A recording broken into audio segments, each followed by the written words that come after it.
Welcome to the DDT Archives Indy Lounge.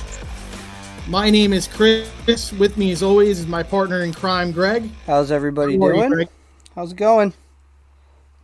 So, with us tonight is someone we are so excited to have. Uh, this gentleman is the brains behind some of the best character work in the last 5 years of professional wrestling, and I truly believe that. This is Steve Wilson, the man behind Kongo Kong. Thank you for being with us today. Man, thanks for having me. Thank you for that introduction. That makes me feel good. Well, you should. Like we were talking before we started recording. I fell in love with that character the minute I saw it on TV. But before we talk about the Kongo Kong character, let's go back to 1998 when you were breaking into the business as Osiris. Tell us a little bit about your experiences early on in your career. Man, well, the way I broke in, where I broke in, I was actually home on break from playing college football, and I went to a video game store, and they had a poster up there of an upcoming indie show, and at the bottom it said, if you're interested in becoming a pro wrestler, call this number. So I called the number, and this is way back before like the internet was big, and if we wanted to do tape trading, like we sent these giant VHSs in the mail, in hopes that you would get it back. You probably didn't know. And so I ended up going and getting trained. And I started in one spot and got thrown into a match after 2 sessions of training. Didn't know what I was doing, about killed somebody because he called for a spear because Goldberg was a huge deal at that time. And so me just getting done with college football, I form tackled him, and it didn't go good for him. He was laying on the ground writhing in pain. I could tell if he was selling or he was legit hurt, but no, he was legit hurt. But yeah, I made it through that one. Then we ended up shifting and going to another smaller town around Grand Rapids, Michigan, called Holland, Michigan. And finishing our training there. We had our own company called Lakeshore Wrestling Organization, ran by Joe Ortega, who was trained by Jose Lothario. And we ran there for a good solid 2 years, every other week. And then we trained like 3 or 4 times a week. And the biggest issue, I guess, back then, without really having like the accessibility now that you have on the internet, is getting proper wrestling gear and boots. And then also having back then to deal with guys that really just didn't want to give you a chance. So it's easy to get discouraged and want to walk away because they looked at everybody as mud show wrestlers or backyarders or whatever you want to term it. That's something we don't think about today because the internet's so big. How did you go about getting gear then during that time? Either you went from a company that sold actual wrestling singlets or something like that or if you knew somebody that sold and you had access to spandex. A lot of the guys I know in the Ohio, Indiana area went to Kansas. They were the only reputable gear company, I would say, at that time. And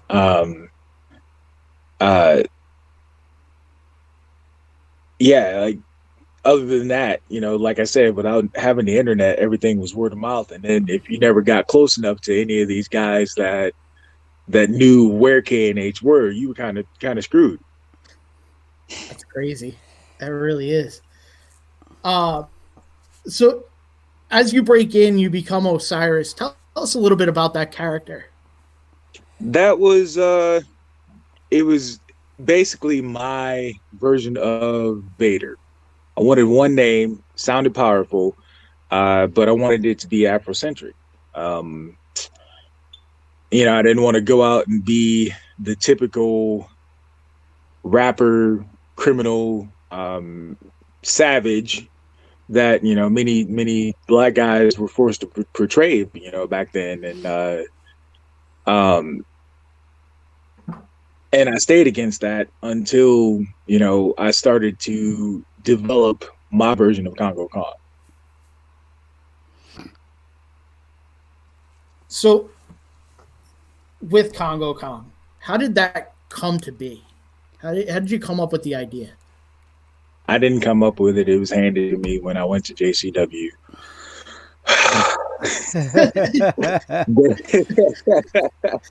They're going through the run sheet for the show that night, and they kept saying the tag match is going to happen, and it's going to end when Congo Kong comes down to the ring and lays everybody out. And like we're standing around, and I'm looking around, I'm like, who is this Congo Kong? Like, I know everybody here, and I pretty much know their gimmick. Who is this Congo Kong? And then finally, the guy looks at me and he says, "Oh, by the way, that's your new name. You can use it anywhere." And I'm like, "Oh, mother."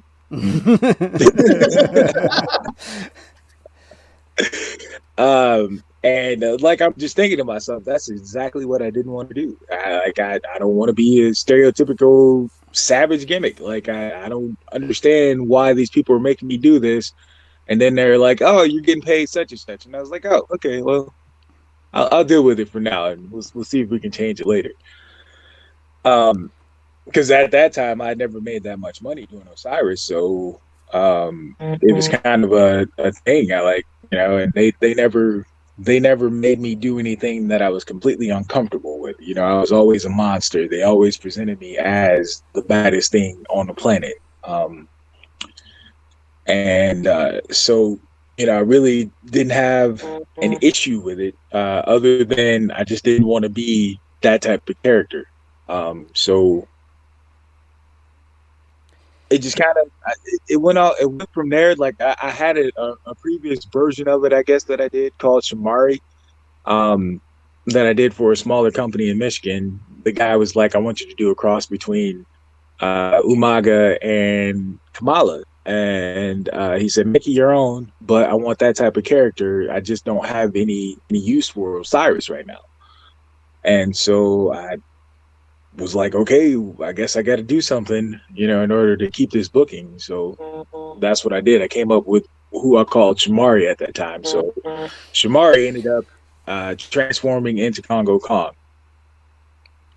So, listening to you talk about that, and it's something that I never really thought about in depth with, something like Kamala being, borderline a racist character, if not definitely a racist character. And how do you go about avoiding stereotypes like that when portraying a character like Congo Kong?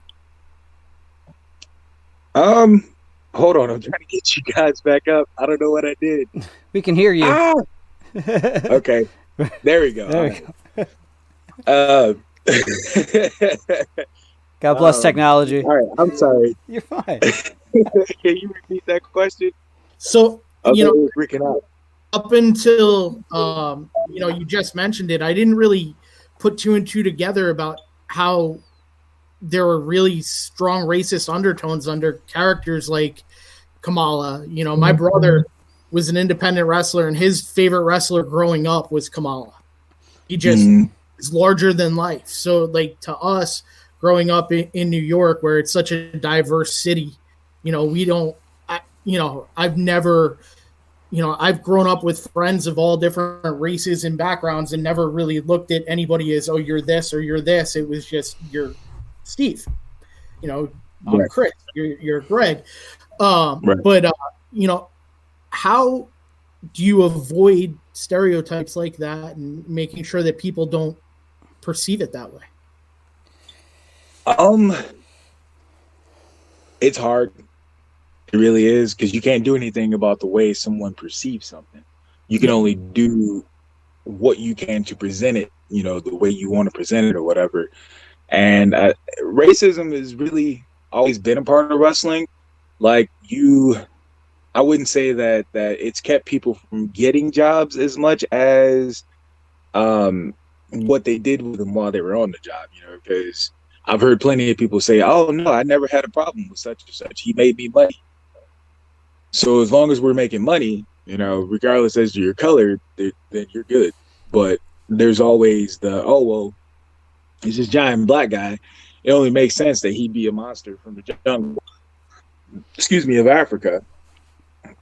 So let's do something with that. Oh, and he can't be intelligent, and he can't speak English, or, it has to be something way off the wall, like a Kamala, where he presented himself as, quite frankly, no offense, Kamala, big and dumb. And I didn't want to present myself as that. I love the idea that he didn't talk. I love the idea that he was dark and mysterious, but I also love the idea that the Ultimate Warrior was also a savage, and people don't take that into account, really. So it's kind of a cross between several characters that I loved. I just didn't talk, and not talking kind of made me have to rely on body language a lot more. And so that's how I chose to portray my character. Let the manager do the talking, and then go off, what he says, and react, and make sure that my facial expressions and my body emoting is what it needs to be for the fans to understand what it is that I need them to understand, I guess. So going to the no talking aspect of it, you're a guy that obviously you've been talking for 10 minutes. You got the gift of gab. How hard was it for you to kind of like take a step back and not be able to bring your own voice to a character like that? I wouldn't say it was hard, because I'd rather try to make people feel it other ways than to try to talk. And, the biggest knock on Bobby Lashley was he was a monster until they let him cut a promo. And then you heard his soft voice, and then you're like, what in the hell? Now, looking at him, standing next to him, you're still like, okay, there's no way I would ever even think about crossing this dude, because he will throw me. And that's me as a 140-pound man, no, I'm not messing with you, Bobby. Skip that.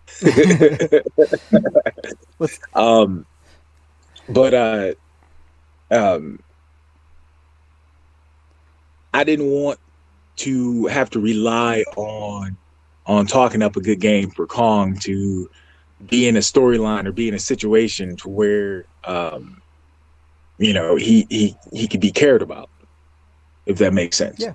It's the Absolutely. Mike Tyson syndrome, right? It's like if you just heard the voice without the visual, what are you listening to? But then the dude's a killer. Mickey Mouse? Yeah, all right. So you've had, a real who's list of managers. Can you tell us a Truth Martini story? Because I've heard some that are just fascinating. Truth and I, other than doing our jobs, we never really did anything outside of wrestling together. So I don't really have any stories that I can think of right now, but Truth is a great guy, great mind to pick. And the difference between him and a lot of managers these days is that he's actually been in the ring, so he understands what it is that we do and what we're trying to portray to the fans. So great mind to pick, great guy to be around. He runs a great school. He's put out plenty of great talent from the Detroit area. And the times I have been around him and have been managed around by him, have been fun, and I've always learned something. And that's got to be a huge piece of having a manager, is being able to gain something from them beyond just a storyline. Mm-hmm. Who has been your favorite manager that you've worked with? Yeah, you're not going to do that to me. Okay, fair enough. I apologize. You're not going to do that, dude. Because I have several that I hold in high regards. There's some that I was just like, okay, let's get this done and over with, and I would never even mention them, but there's a good 4 or 5 at least that are in my top five. Yeah. I've had a lot of managers.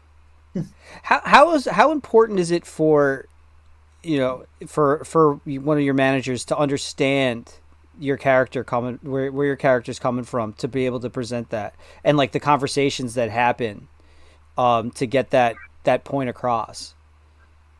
Um, it's fairly important. I know I had one manager, Rodney Rush, who would always introduce me from the deepest, darkest jungles of Africa. And like we've had several conversations on why I didn't want to be pigeonholed to Africa. Because quite frankly, the deepest, darkest jungle could be in your mind. So if I'm trying to present myself as at a certain way, if somebody goes out and does something different or kind of takes their own liberties with it, then it kind of goes against, I guess, my flow. And so that was a conversation that we've had in the car, many a times, like, hey, stop announcing me like that. That's not what I'm going for. And, nothing against him. Just he thought he was doing what was best for us.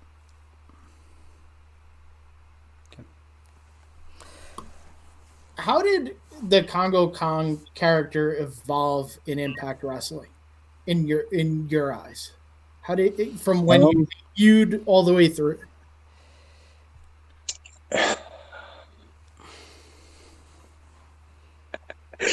Oh boy, not enough to be honest with you. Completely frank. I like the idea that they wanted me to be the guy who put the top guys over. Because that puts you in a good spot. But the way they went about it was after I had beat Abyss. Um, After I beat Abyss, they fed me to Moose and then Johnny Impact and then Brian Cage, like all in a row, without ever really giving me anything to build me back up. And so, like, I wouldn't even say that it soured fans on me because they hadn't really seen me very much, other than that program that they did an amazing job building up with Abyss, where I was deemed the new monster of Impact. It just kind of became I was the guy there to put their stars over.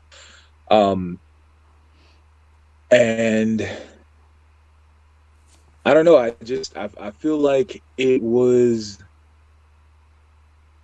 just not done right, not handled right. And I don't want to come off bitter or try to make it sound like Impact is a bad place to work for or anything, because it wasn't. I met some great people there and I had some great times, and I loved my time there. I just wish that they had spent more time working with me as a character as opposed to what they did. Like once Jared left, I was kind of just there.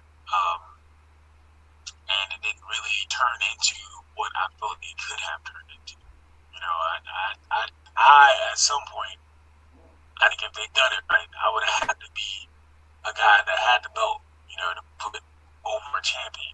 Not just a guy that was wrestling for his next title shot or whatever. Working my way up the ladder or whatever, and then it just kind of soured from there. But I mean, I wish things had happened different, but I mean, it happened, and I'm glad that I even got that opportunity for them. Well, you talked about working with Jeff Jarrett a little bit. Now, you were with Global Force in 2015, correct? How was that experience? Because I know from a fan's perspective, we were real excited when this new company was presented and it was traveling everywhere, and it had such high expectations. What was it like in the beginning stages there? It was great. We were excited. I was excited to be there. I was excited that Jeff Jarrett, long before I even met him, knew who I was. So when I finally met him, he goes, "Oh, you're Kongo Kong," and I'm like, "Huh." Jeff Jarrett knows who I am. But no, like going out to Vegas. I'd never been to Vegas before that. Just a tremendous experience. Seeing and going and then wrestling in front of that many people.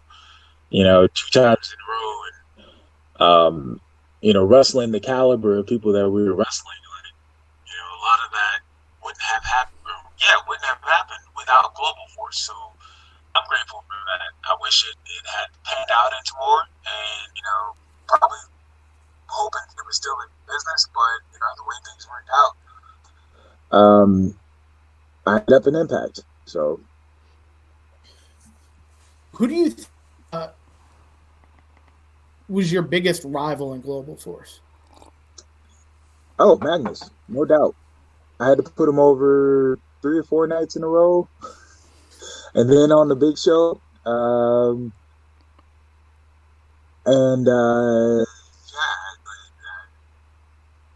was Magnus's girlfriend.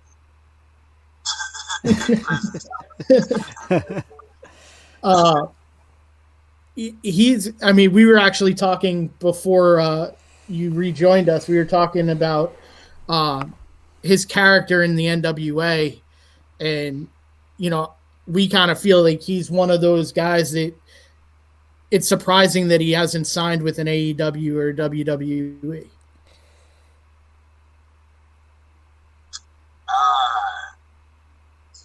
There's probably good reason for that. Fair enough. Say no more.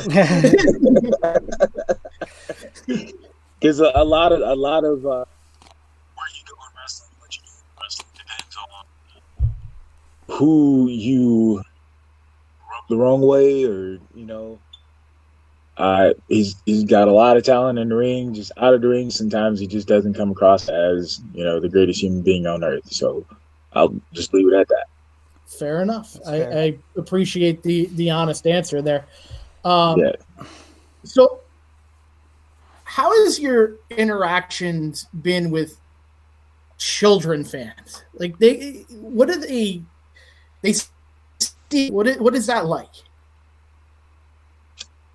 It's pretty awesome, actually. Whether I'm face or heel, anywhere, I usually have a good relationship with the kids. Like, at first they're scared of me, and then I'll, just to ease their fear, I'll, put my fist up for a bump, let them fist bump me, and then after that, regardless, they're cheering for me. They want my autograph. They might not understand why the adults are booing me, but they're all about it, and that, to me, is important, because that's what I looked up to when I was a kid, was those strange characters, the Undertakers, and I was a fan of Berserker and Damien Demento, and I was like, well, why are these guys not lasting long? What? These guys are awesome, because they don't look like my next door neighbor. That's a big knock that I have on professional wrestling today, is that it's so open to everybody, and just about everybody that you work with looks like somebody that you see down the street from your house.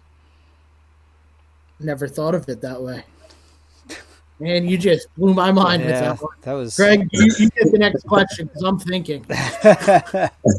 Well, let's build off that, because I'm always in the guys we've talked to, I'm always fascinated to hear their views on the wrestling fan base today, and we try and be a little bit different and be like the positive voices and bring the fun back to wrestling.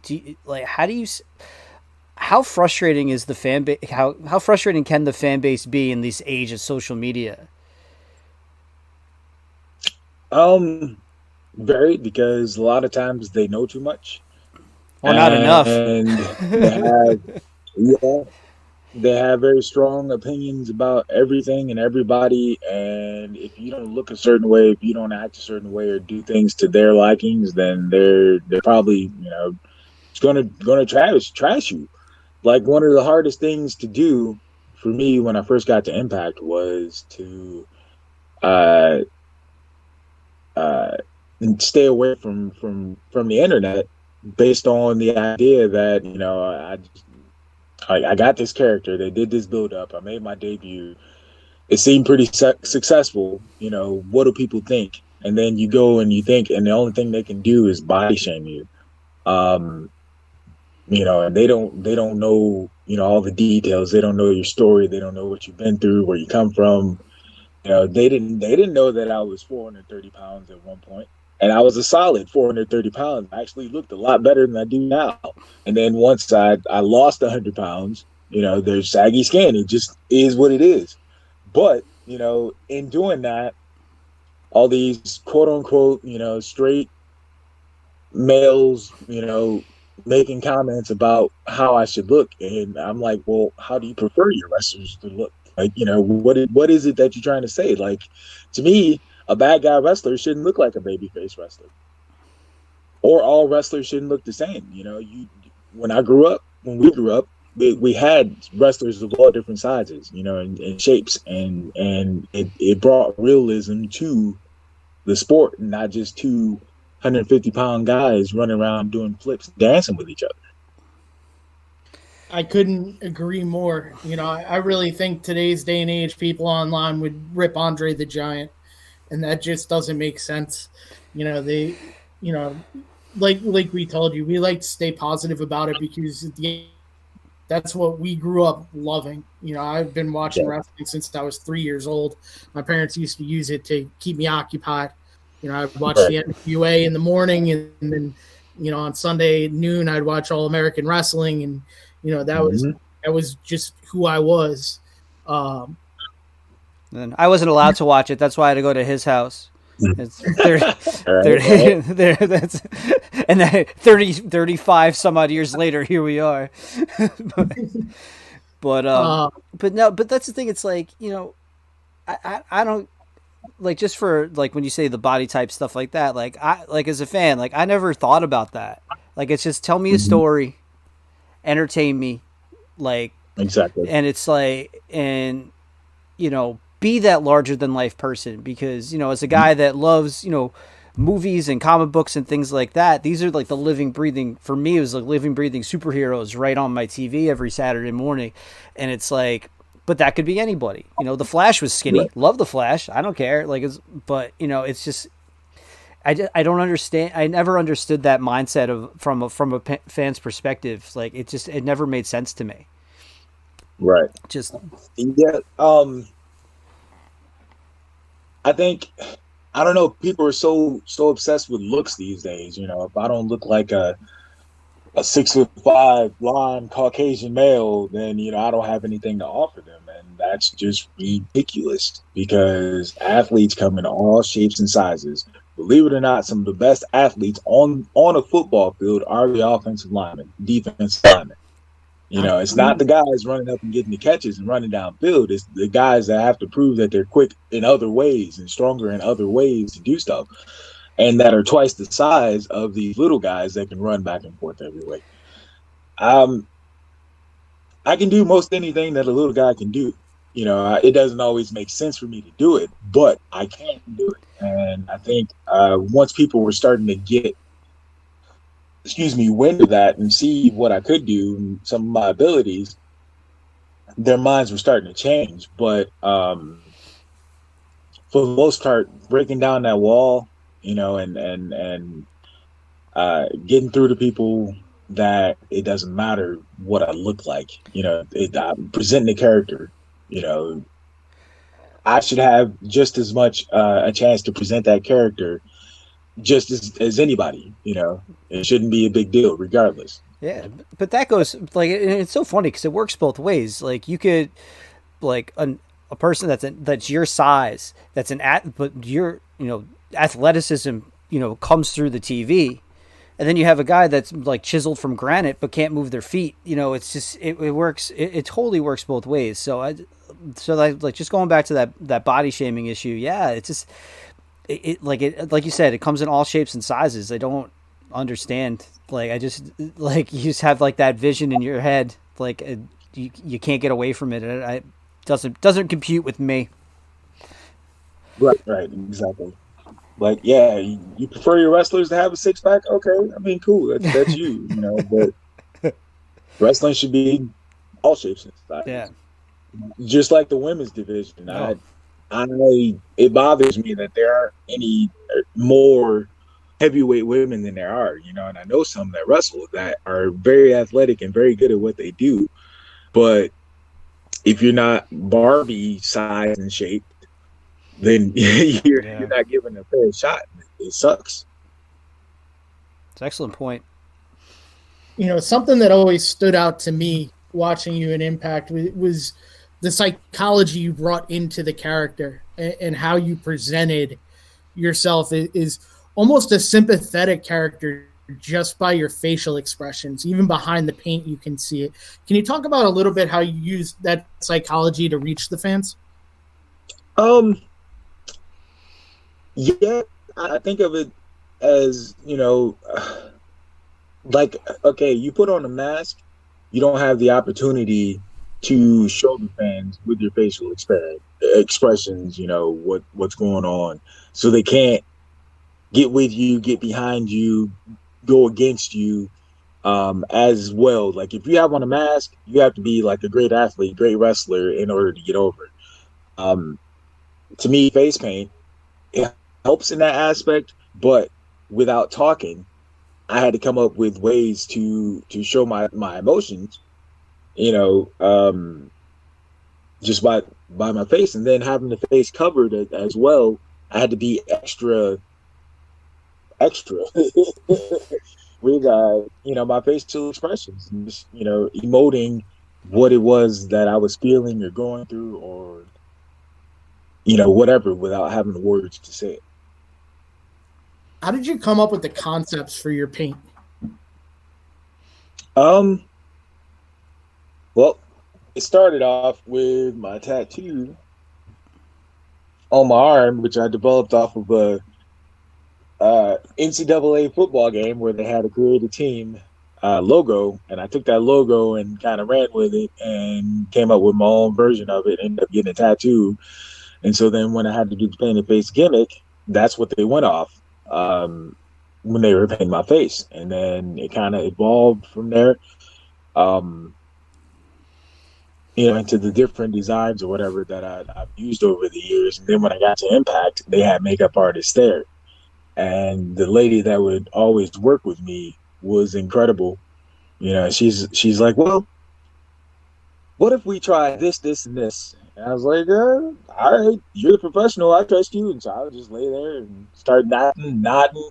And she would paint my face. And 30 minutes later, there we are. And like, I'm just looking like, wow, it's incredible. I would never be able to do this by myself. How much does it cost to take you with me? $200, yes. Yeah, it was definitely an awesome part of your character was the different looks that you came out with week after week.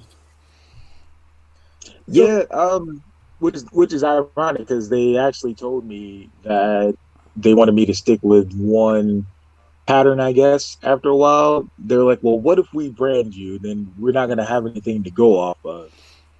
And I was like, I guess that makes sense, but are you planning on branding me? In hindsight, I should have just kept with what I was doing, but whatever. It is what it is. So, you mentioned early on in your story about JCW, and as we were talking off record, that Juggalo subculture is just very different. Can you tell us your experiences working there and your interactions with the fans there? For the first years, they were heavy into throwing stuff, so I've been hit with batteries and drinks, and I've seen people hit with shoes, and you name it, they were throwing it, and it was pretty rough, to say the least. To go out there and have to deal with that sort of atmosphere from these people, and then like if you fought outside at all, you'd have certain ones that want to put their hands on you and stuff, and then you'd have to cock them, you know what I'm saying, in the face or whatever, and go about your business and keep wrestling your match or whatever. But I guess once you got outside, those fans, there were some pretty cool ones. Like you go to the gathering and like you said, you see some of everything. You run into some of everything. Outside the wrestling ring. But once they knew who you were, they had a respect for you, and they were cool people. Are cool people.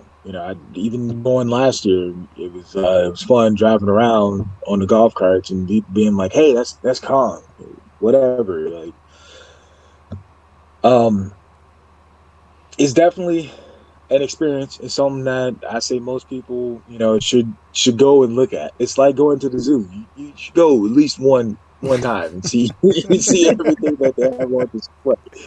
Um, yeah, I enjoyed it. And what was it like working for ICP? How are they? So cool, so cool. Both Joe and Joey, easygoing. I always would hear horror stories about them and how they would fire people left and right for no reason. And I've never had that experience. I've never had them say anything sideways to me or disagree with anything that I did.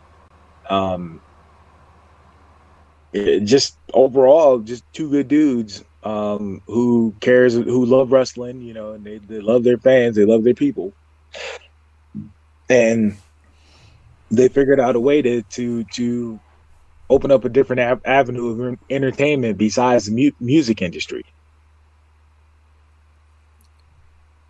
They definitely, like, back in their WWE time with the oddities, it stood out, and they're larger than life characters themselves. So, Mhm. they had to really enjoy you in the ring because you were larger than life there too.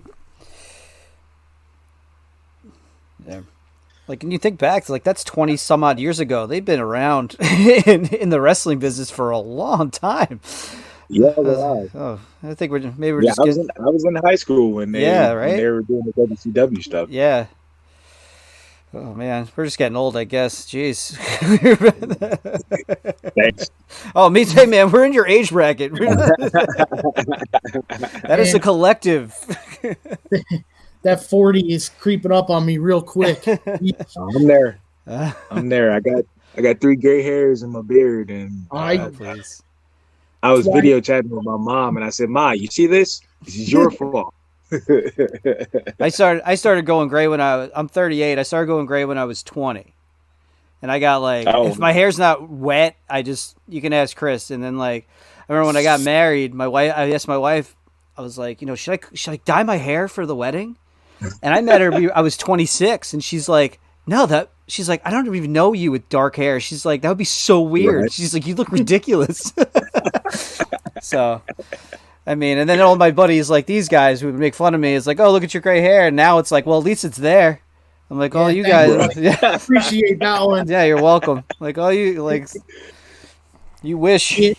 He and my wife had a real good time at my expense the other day. I got bored in this whole quarantine thing, and I gave myself a mohawk.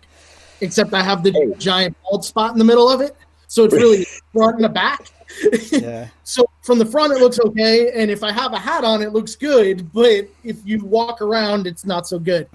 Right. They've been having Yeah, fun I got about this it. thing going on up here myself, so it is what it is. People are like, "Oh my God, you're going bald." Well, I've been going bald for about 10 years. Thanks, Mom, because it comes from her gene pool, so I knew what to expect. But it's whatever. Yeah. At least the front part is still there, and I can do not a comb over, but a comb up, and most people won't be able to see it unless I bend over for them. Yeah, well, Well, I'm a you're little bit shorter than you, and yeah, by a little, I mean a lot, so I can't pull that off. yeah. So I kind of want to end where you started with your college football. I was a college football coach for the last 2 years. I've done it for 3 years overall, and coached high school for another 17. How did your experience in football help prepare you to become a professional wrestler? Hmm.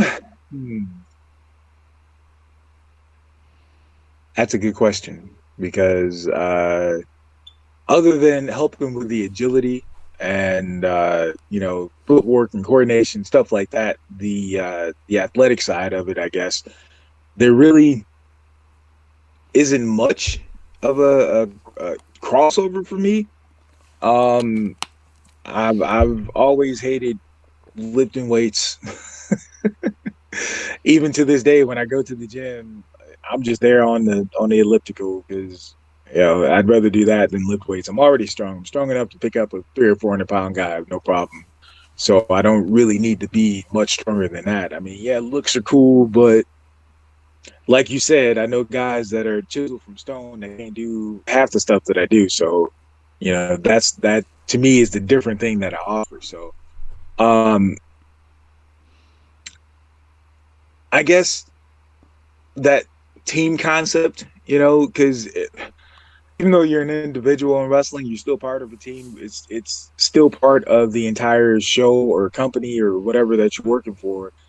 That you have to go out there and not be selfish, and you go do your thing within your parameters to make it a part of the bigger show. And so I guess that in that aspect, you learn. Um, Selflessness, yeah, I guess, because even being an offensive or defensive lineman, we never got any credit for the stuff that we did. But without us, what running back, what quarterback, what receiver, excuse me, can have all those accolades.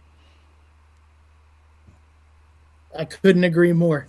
I was a linebacker coach the last 2 years, and when my guys played the best was when the D line had a good day. You know, Mm-hmm. while I'll always say my position group was the best on the field, just because it makes me feel good that I coached them up. The Right. reality is those guys up front dictate the pace of every game, and it is forgotten big time. Um, so the other part of football is obviously that coaching aspect, and you're doing that as a trainer now, and you have your own school. Tell us a little bit about that. Yeah, about a year ago, my very first start to finish student, Mark Vandy, and I decided to go into business and get a ring, and we found a building in his hometown, which is about 30 minutes south of Fort Wayne, Indiana. And we have been training kids. I have 4 newbies that I've been working with for the greater part, I'd say, of that year. Nobody's really ready to go yet. I'm still waiting on that one student to come in and kind of light a fire under everybody's butt. Um, the one that just comes in and gets it right away, and then people are like, "Oh my God, okay, well, we got to step up our game." They're having fun. Long as they're having fun, what can I say? We'll hang out. They can go to shows with me and learn on the fly, whatever. However we got to do it. But yeah, overall, it's been a good experience, and I'm always looking for more kids. Well, I guess once the quarantine situation and we can go back to a semblance of normal life, I guess afterwards, I'll be looking for more students or whatever. Um, just yeah, I guess as a trainer, I look to not only teach wrestling, but I want to instill confidence, and I want to make people better, better human beings. That's my goal. Not just a good wrestler, but somebody that when they see this guy, they know, hey, that's one of Kong's trainees. He's probably a good person, probably a good dude. And it's ironic because I just released a video yesterday of kind of giving a behind the scenes view of me, I guess, for this group that I'm working with called Bet on Yourself Associates. And one of my earlier students messaged me and he says, "Man, I watched the video and I'm holding back tears because you've helped me so much." And he's like, I just can't thank you enough. He said, because of you, I had the confidence to go back to school and get a degree, and I'm getting ready to start this new job, and I'm getting ready to do this. And like he starts naming this long list of stuff that he's doing, and that he gives me credit for helping him have the confidence and the strength to know that he can do it. And I'm like, okay, you got to stop because now you're going to get me rolling. You get my tears going. And I'm struggling because I'm stuck in the house and, I cut it out. That's But awesome. That's great. yeah, it's an awesome thing to know and to feel like, this is this is panning out like I want it to. I've always said that to me, professional wrestling is a form of ministry, because it is, or it should be, all about good versus evil, with good eventually overcoming the evil. And, it's not about doctrine or anything like that, but it is the idea that you can go out there and you can put on a good show, put on a good match, and tell these fans a story. You never know how you might impact somebody's life and how you might touch them, how you could be saving their life and not even really know it, not really understand it. They could be going through whatever, divorce, suicidal thoughts, depression, any number of issues. And because of what we do, we go out there and we put, our own egos aside, and we go and we do what's asked of us, or, portray this weird character that we would never even think of portraying otherwise. um how we might affect these people. I can't think of a more apropos way to end. Is that We I ain't mean, topping that. no, there is no way. Um, so with that, why don't you plug your social media? Anything else you want to get out to the fans? Okay. Yeah, you can hit me up on my Facebook at Steve Wilson, or under the Kongo Kong name. If you type in Kongo Kong, Steve Wilson come up. Um, on Instagram, I believe it's Kong Osiris, one word, 7878 maybe, or maybe it was 178. I don't know. Type in Kongo Kong, it should come up. Twitter is at Real Kongo Kong. Whatever you feel like hitting me up, just don't be a weirdo in my inbox. Because that happens and it's weird and it's awkward. And I never want to be the guy who's like, okay, you need to leave me alone. But it happens. Um, yeah, contact me if you got any questions about wrestling, or, you have dreams and aspirations of being a wrestler, and you maybe, even if you're not in my area, maybe I can direct you to a school near you, or a reputable trainer or something like that. Or if you have gear needs, I happen to know a guy. Hi, I also make wrestling gear. Um, and it's business is booming right now, thank God. Being shut down. So yeah, when I get off here, I have to get to work, making more gear. Um, but yeah, hit me up for that if you need to. If you need examples, I got plenty of those. I can send you and show you some of the stuff that I've done. And I'd be happy to help you out the best I can. Um, so yeah, like any of that, any gear questions, or wrestling questions or anything, feel free. I try to be open with people. I feel like, if I'm accessible in some way, it shouldn't be able to hurt, or it shouldn't hurt me at all. You know what I mean? I just always try to watch my P's and Q's with people, because you got weirdos out there that take your words and twist them and all that stuff. But for the most part, most people are good. Well, that's what we're trying to do over here, and we cannot thank you enough for taking the time out tonight and talking to us. And I like I said, like I love people, I love stories, and this is it was an absolute pleasure to have you on. So thank you again, sir. Absolutely. Thank you guys for having me. Oh, it's absolutely our pleasure. And as always, you can follow us at DDT Archives. You can follow me at Chris_DDT HSLB. Look at that. Got it right 2 in a row now. Oh man, you're really struggling with that, man. It's like the running. It's become our running gag that we have to bust on him for like getting his Twitter handle right. I love it. It's like my favorite part. I only had it for 3 weeks though. Let's be honest. I had to get rid of my original wrestling Twitter handle because I was coaching college football, and let's be honest, you don't want those two mixing. No. You're right. So, no, that's true. Yeah, that there is a legitimate reason behind it, but it's still, I should know my own. All I'm saying is that I appreciate that it's become a running joke. That's all I'm saying. I love it. Absolutely. All right, everybody, thank you so much. Steve Wilson, the man behind Kongo Kong. We cannot thank you enough, and this has been awesome. Definitely been my favorite so far that we've done.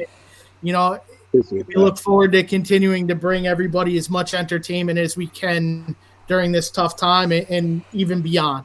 So thank you, everyone, for listening. We'll see you soon.